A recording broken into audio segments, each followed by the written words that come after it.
back to Twirl Around the World. I'm Lexi, and today I'm talking with former multi-time national Canadian champion, Jasmine Runge. She's currently at University of Regina in Saskatchewan, Canada, where she's also part of the dance team and twirls for her school, but I don't know the ins and outs of it as much as she does, and I know it's different than how it works a little bit in the US, so I'm gonna let Jasmine take it away and kind of explain to you how she twirls with her university.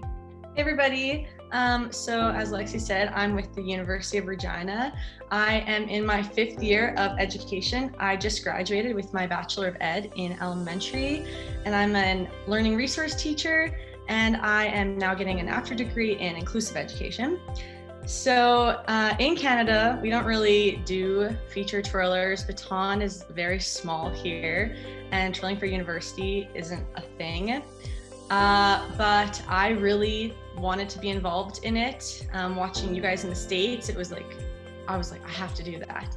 And Miss Marine has been saying forever, like, somebody needs to go talk to the university, somebody needs to do this. And so we don't actually have bands here. There's like choirs, but marching bands, they're not a thing. And so I went to our dance team because I knew the instructor, and I asked if I could twirl, and she said no. And then I tried the second year with a different coach. I asked, can I twirl? And she's like, no, not really.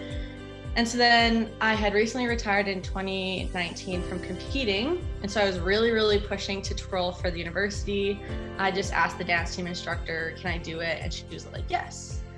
So my friend Kelsey and I were the ones kind of pushing it there. And we don't get to perform kind of by ourselves like you guys do. So because it's part of the dance team and not our own thing, often our choreographer will just like put in moments where you can twirl. She'll be like, I want you guys to twirl here. But I also actually twirl for our professional football team, the CFL, for the Saskatchewan Roughriders, and there I do get to twirl by myself. So that's pretty awesome. It sounds like the professional team is kind of a little bit more on the lines of like collegiate twirling in the States, where you get a little bit more time by yourself and stuff like that. Yeah, it's more similar to your guys's there. Okay, that makes a lot more sense. Well, at least you finally got to twirl before you fully graduated, and you got to do it with another person, kind of experiencing that difference at once.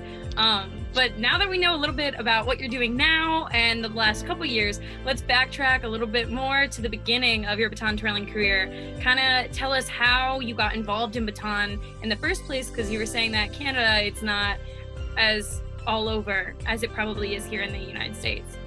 Yeah, so my mom twirled when she was little with Miss Marine, who's my coach. She was also my mom's coach. And I guess, like most Canadians, I wanted to play hockey, but I have asthma, and every time I went into the arena, the cold air would like set me off. My mom is like, let's just do dance for a little bit.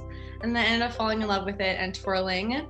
And then, like I said before, I just recently retired from competing in 2019, but I still like keep in touch with Miss Marine. I have been to 8 like world/international cups, and I'm a WTF twirler. I guess I've competed individually with a pair partner and as a team member. So you've done all of it basically, which is the best part of it, I think. Yeah. Because for people watching too, me and Jasmine met back in at least 2014. Yeah. I remember like with the first Worlds that I was at for WBTF, we met each other there and basically been friends ever since. But we've both seen like the pair side of it, the team side of it, and the individual side of it. And I feel like it's always awesome to be able to do everything and be able to see its strengths in each and see how cool kind of you can make each routine, and how it feels like, obviously it's a completely different event, but it feels like you're doing almost a new sport in each event. Yeah, for sure. I definitely love group, like everybody just coming together, and I also feel like the audience really feeds off when we do team. It's just like a totally different like crowd of people than when you're twirling individually and with a pair even. Yeah, I feel like that energy comes off of one each other on the floor too, and it really just makes it like you feel like 10 times calmer even going onto the floor, even though it's probably scarier because you have more batons flying around you, because you did multiple baton all the time too, so you always have batons coming in and out, and that extra stress, it kind of feels like it's not as much when you're with like your best friends on the floor kind of thing. Yeah, they like keep you calm. So if you had to choose, you have a couple different aspects of twirling, but like, do you like twirling for your college or twirling for the professional team or kind of competitive twirling? If you had to pick kind of like your favorite, what would you choose? I don't know. I feel like that's tough. I really love going to Worlds and seeing everybody, so I definitely kind of miss that aspect of it. But I think twirling for my professional football team is probably one of my favorites, just because baton is so small in Canada. I think it's a great way for more people to like realize, oh, like this is a sport. This is something people do here just to get our sport more well recognized. And in Saskatchewan, that's like one of our only professional teams is our football, and it's like the only one in Regina. And so fans are like crazy because it's pretty much what we got here. And for me, it's just so surreal being surrounded by that many people, and they're all just like, I don't know, it doesn't matter what you do. You could do like a thumb flip and they just think it's the most amazing thing ever. And I don't find it to be a lot of pressure. Yeah, it's a different kind of twirling where it's, you kind of get to be more in charge of what you're doing. In a more fun aspect, you get to like almost play baton more and figure out like what would be awesome to show on the field that people would appreciate. And sometimes you find things like that people would appreciate on the field but would not necessarily get credit in competition because it's a different kind of impressive in a way. Yeah. So it's literally the exact same when it comes to collegiate twirling or like in the US and everything like that. I felt the same way. Like I love both aspects of it, and it's really fun to travel. Like that was always my favorite part about baton, like seeing everybody.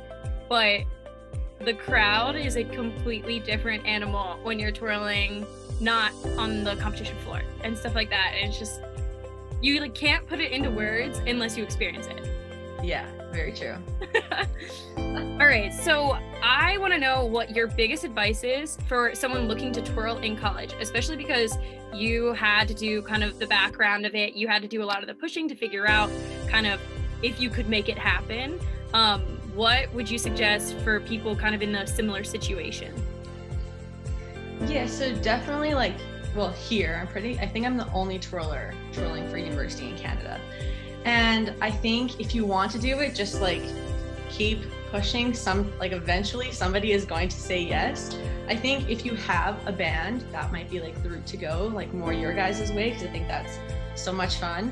But I mean, if you don't have that and you have a dance team, like it's very similar. So you could just be like, hey, here in the routine, I could do some baton. And they might be like, oh, cool. Like that's what I did with my professional football team, was I was just like, hey, like I do this. And I just think like not giving up, like if you really want it, you're going to keep pushing and somebody is going to say yes to you. I definitely agree with that. It sounds like persistence is key in this aspect to really try and get it out there, and get even the word of baton twirling out there more, with showing it on the field. Like that's amazing. You're going to bring so many other kids that are watching the games and stuff like that.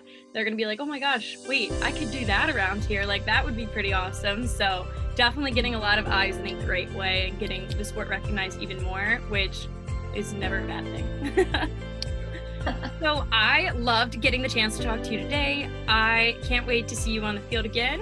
Are you doing another season? Yeah. One more season? 2 more seasons? Well, this year we might have some stuff with our professional football team, and then hopefully university next year. It'll be my last year of my undergrad, or my aftergrad, sorry. And then hopefully, like I would like to twirl for my professional football team for a couple more years at least. Well, hoping to see you out there even more. I love to follow through your pictures and like your videos and everything on Instagram. So for everybody else watching, make sure you follow Jasmine at Jas_Runge on Instagram so you can keep up with her life and twirling journey, and make sure you don't miss her in the coming years with her professional football team, hopefully. To see more interviews like this one, be sure to follow Twirl Around the World with Lexi and Style Plus _band.